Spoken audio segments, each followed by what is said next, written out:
Hello class 4 students, how are you all? I hope you all are fit and fine, and I hope you have read that story again and also did that warm up activity over there. So now let's start the new chapter, that is chapter 6, a pizza baked by Tom. But before starting this chapter there is warm up activity.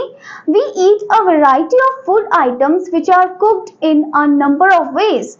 Identify the method of cooking and match. You have to identify the method of cooking and match it with the food item. First one is boiling. You boil what? You boil the rice, you boil idli also, okay? So you have to match that food items over there. Then frying pakoras over there, okay? So you have to match frying with that one. Now next one is roasting.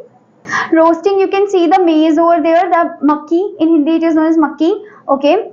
Next one is baking. Baking, you can see the bread over there, cakes over there, okay? Next one is steaming. You can see over there the idlis are there steaming, okay? Whereas in the boiling one you have to match it with the eggs one and with the rice one over there, okay? So you have to match the food items with the method of cooking. Now let's start the story.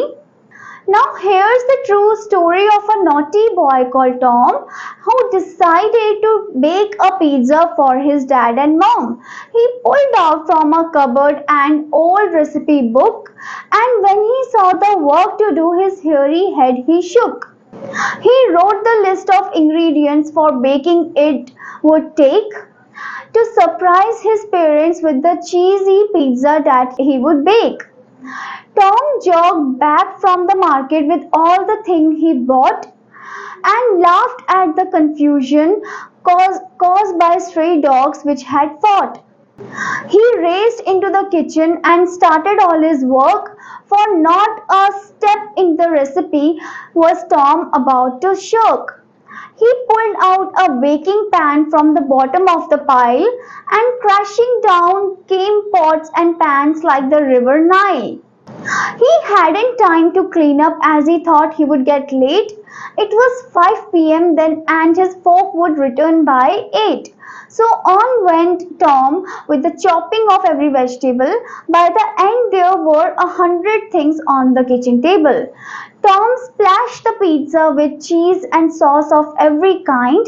He thought it would be tastier to add all he could find. He loaded up the top with meats and vegetables galore and piled all he could till the base was visible no more. When the baking in the oven was more or less done, and Tom was looking forward to having oodles of fun, just then he slipped on the sauce dripping from the table, brought down plates and bottles balancing on hands and navel. Tom looked around the kitchen and then looked at his dress. He couldn't believe that he would actually cause this terrible mess. The doorbell clanged aloud when the clock struck sharp at 8. Tom was looking for a plate to hide from his awful fate. He cleaned himself and answered the door with a broad smile, for the pizza was burned black and there was dirt on each tile. When his parents saw the kitchen and walls sauce painted, they didn't say a word to Tom because they simply fainted. This is written by Molly D. Brown. So इस pome का मतलब आप जानते हैं. First stanza में बोला है, first stanza में ये बोला है कि ये एक ट्रू स्टोरी है एक नॉटी बॉय के बारे में. उस बॉय का नाम है टॉम, जो डिसाइड करता है कि मैं पिज्ज़ा बनाऊं अपनी मम्मी और पापा के लिए. तो वो जैसे ही कबर्ड वो खोलता है और ओल्ड रेसिपी बुक निकालता है वहां से, और जब वो देखता है कि उसे ये काम करना है तो अपने हेयरी हेड को ऐसे शुक करता है कि मतलब इतना सारा काम है, ठीक है. फिर उसके बाद जो नेक्स्ट स्टैंजा है उसमें क्या होता है कि वो सारे जो इंग्रेडिएंट्स है जो भी चाहिए वो सब नोट डाउन करता है, ठीक है, for baking. And then to surprise his parent with the cheese pizza that he would bake. तो वो सोचते हैं मैं चीज पिज्जा बनाता हूँ अपने पेरेंट्स के लिए. And Tom jog back from the market, मतलब मार्केट से आता है, जो भी वो चीजें उसने खरीदी है वो सब लेकर आ रहा होता है. और वो जब देखता है कि रास्ते में कुछ ना फाइट चल रही होती है, स्ट्रे डॉग्स जो है वो वहां पर लड़ रहे होते हैं, कुछ कंफ्यूजन क्रिएट होता है, ओके. फिर उसके बाद जैसे ही वो घर पहुंचता है, ही रेस्ड इनटू द किचन, वो किचन की तरफ दौड़ता है एंड वो अपना काम शुरू कर देता है। For not a step in the recipe, फिर वो देखता है कि कोई भी स्टेप जो है वो छोड़ता नहीं है रेसिपी में, जो भी लिखा होता है वो सब देखता है। Tom about to shock, and वो क्या करता है, सबसे पहले बेकिंग पैन को निकालता है from the bottom of the pile से, एंड फिर वो क्रैश डाउन करता है लाइक पॉट्स एंड पैन्स, जैसे कि रिवर नाइल वहां से निकल रही हो, तो मतलब वो पूरा पानी जो है वहां से गिर रहा होता है। ही हैडंट टाइम, और उसके पास टाइम नहीं होता कि वो उसे साफ कर सके।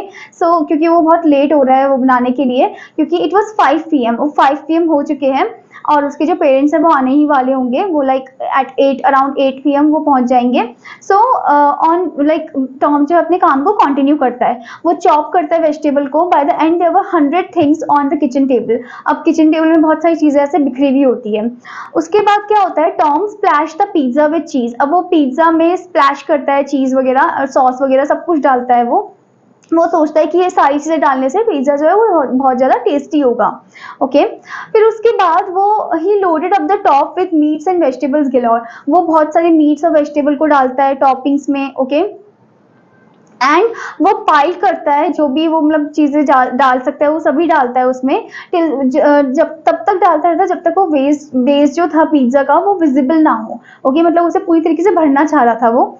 उसके बाद जब वो बेकिंग करने का टाइम आता है ओवन में, एंड टॉम जो है वो मतलब देख ही रहा होता है to have the oodles of fun. मतलब वो सोच रहा होता है कि अरे वाह, ये जो पिज्जा ये बेक होगा, ओवन से निकलेगा, फिर उसके बाद बहुत अच्छा, मतलब मम्मी पापा को अच्छा लगेगा, ये सब ऐसे सोचता है।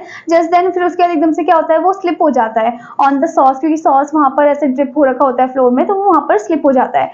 What down plates and bottles, फिर वो प्लेट्स एंड बॉटल्स भी गिर जाती है। ठीक है, और वो उसे बैलेंस कर रहा होता है अपने हैंड्स में और नेवल में। ओके, फिर Tom looked around the kitchen and then looked at his dress. फिर उसके बाद क्या होता है कि टॉम जो है वो किचन की तरफ देखता है, फिर अपनी ड्रेस की तरफ देखता है। वो देखता है कि मैंने तो बहुत ज्यादा टेरिबल मेस कर दिया है क्रिएट। ओके, फिर उसके बाद डोरबेल रिंग होती है। ओके, एंड क्योंकि डोरबेल क्यों रिंग होती है, क्योंकि टाइम हो गया है 8 o'clock, यानी कि उसके पेरेंट्स आ गए हैं। और Tom was looking for a place to hide. वो ढूंढ रहा होता है कि हाँ मैं छुपूं कहाँ, मैं मतलब अपनी इस चीज को ना दिखाऊं, ये जो गंदगी मैंने क्रिएट की है। फिर उसके बाद वो जल्दी से अपने आप को क्लीन करता है, फिर डोर को आंसर करता है, यानी कि डोर ओपन करता है अपने ब्रॉड स्माइल से, लाइक फेक स्माइल से। And for the pizza was born black, और देखते हैं कि जो पिज्जा की जो लाइक जलने की स्मेल है वो आ जाती है अपने पेरेंट्स तक। ओके, और वो देखते हैं कि चारों तरफ पूरा डर्ट हो रखा है, सब कुछ ऐसा गंदा मेस हो रखा है। और जब उसके पेरेंट्स वो किचन को देखते हैं तो, और वहाँ के वॉल्स को देखते हैं कि पूरा सॉस से पेंट हो रखा है, पूरा गिर रखा है सॉस वगैरह। देन उसके जो पेरेंट्स है वो टॉम को कुछ भी नहीं बोलते, वो सिंपली क्या हो जाते हैं, फेंट हो जाते हैं, यानी कि वो अनकॉन्शियस हो जाते हैं, चक्कर आ जाते हैं। Okay, I hope student that you enjoy this poem, and your homework is you have to recite this poem again, and also you have to do the warm up activity over there. Till then students, take care. Bye bye.